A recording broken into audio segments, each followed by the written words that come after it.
یہ وہ خوفناک دن تھا جب ایک بہت ہی خطرناک ڈائزاسٹر آنے والا تھا، اور اس ڈائزاسٹر کا نشانہ ایک ایسا شہر تھا جہاں کے لوگ خود کو خدا سمجھتے تھے۔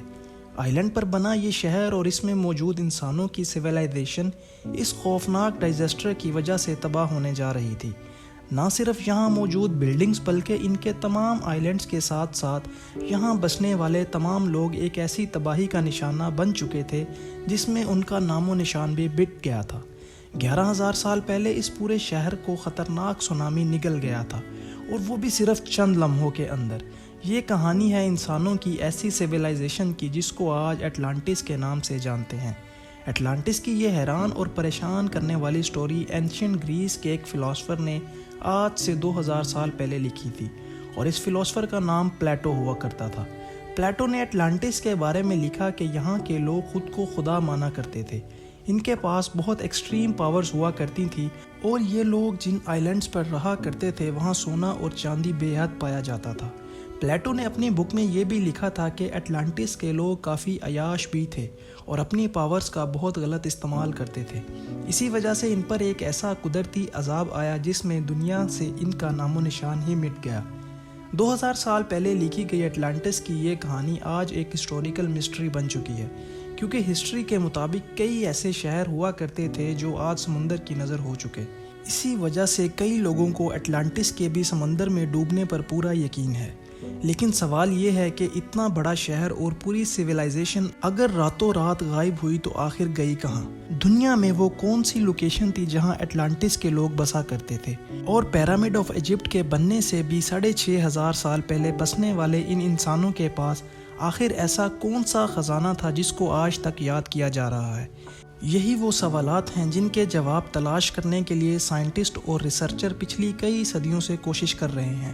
لیکن اس بار سائنسدانوں نے سمندر کے اندر وہ ثبوت تلاش کیے ہیں، ان کو دیکھ کر یہ کہنا غلط نہیں ہوگا کہ شاید ہم 11,000 سال پہلے اٹلانٹس کے تباہ ہوئے شہر کو تلاش کرنے کے بہت نزدیک پہنچ چکے ہیں۔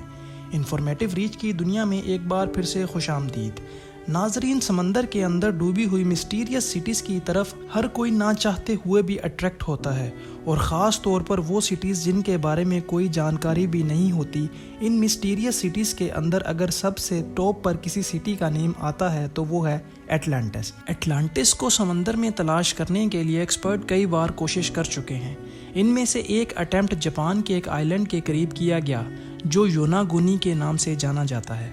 یہاں موجود سمندر کا پانی نہ صرف خوفناک ہے بلکہ اس جگہ سے اکثر ٹائفونز بھی نکلتے ہیں۔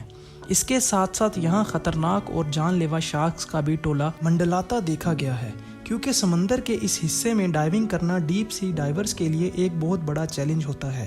اسی وجہ سے کافی عرصے تک یہ جگہ ایکسپرٹ کی نظروں سے چھپی ہوئی تھی۔ کیہا کائرو اراٹاکی وہ ڈائیور ہے جس نے اپنی جان کی پرواہ کیے بغیر پانی میں ڈائیو کیا تھا۔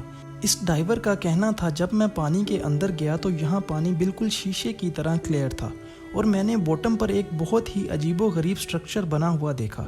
پہلے تو اراٹاکی نے سمجھا یہ نارمل پتھر کا پہاڑ ہے، لیکن اس کا شک یقین میں تب بدل گیا جب اس نے اس پہاڑ نما پتھر پر سیڑھیوں کے سٹیپس کو بنے دیکھا۔ اس ڈائیور کو یہ سمجھ نہیں آ رہا تھا کہ اگر یہ نیچرل پتھر کا پہاڑ ہے تو اس پر یہ سیڑھیوں کے سٹیپس کیوں بنے ہوئے ہیں۔ لیکن جب اراٹاکی نے اس پتھر کی جانچ پڑتال کے لیے مزید نیچے گیا تو اس نے جو دیکھا اس پر یقین کرنا کافی زیادہ مشکل تھا۔ جی ہاں، یہ پورا سٹرکچر 6 کرکٹ گراؤنڈ جتنا بڑا تھا، اور اس کی ہائٹ 8 سٹوری بلڈنگ جتنی اونچی تھی۔ اس عجیب و غریب سٹرکچر کا باٹم سے لے کر ٹاپ تک سٹیئرز بنی ہوئی تھی، اور اس سٹرکچر کی ہر سائڈ حیرت انگیز طور پہ ریگولر پیٹرن میں بنی ہوئی تھی۔ یہ سب دیکھنے کے بعد ایک بات تو طے تھی کہ سمندر کے بیچ میں مسٹیریس طور پر بنے یہ سٹرکچر نیچرل طور پر نہیں بلکہ اس کو انسانوں نے ہی بنایا ہے۔ لیکن دراصل اس کی حقیقت کیا ہے؟ جب ایکسپرٹس کو اس مسٹیریس سٹرکچر کے بارے میں معلوم پڑا تو ان کا ماننا تھا کہ صرف ڈائیونگ کے ذریعے ہم اس سٹرکچر کے بارے میں مزید جانکاری حاصل نہیں کر سکتے، لہٰذا اب وقت تھا ٹیکنالوجی استعمال کرنے کا۔ ایکسپرٹس نے فیصلہ کیا کہ ماڈرن سونار ٹیکنالوجی کو استعمال کر کے جاپان کے اس آئی لینڈ کے آس پاس سمندر کو سکین کیا جائے گا۔ سونار ایک ایسی ڈیوائس ہوتی ہے جس کو جب پانی میں ڈالا جاتا ہے تو وہ ایک خاص ساؤنڈ ویوز پھینکتا ہے۔ یہ ساؤنڈ ویوز سمندر میں موجود مختلف چیزوں سے ٹکرا کر ریفلیکٹ ہوتی ہیں۔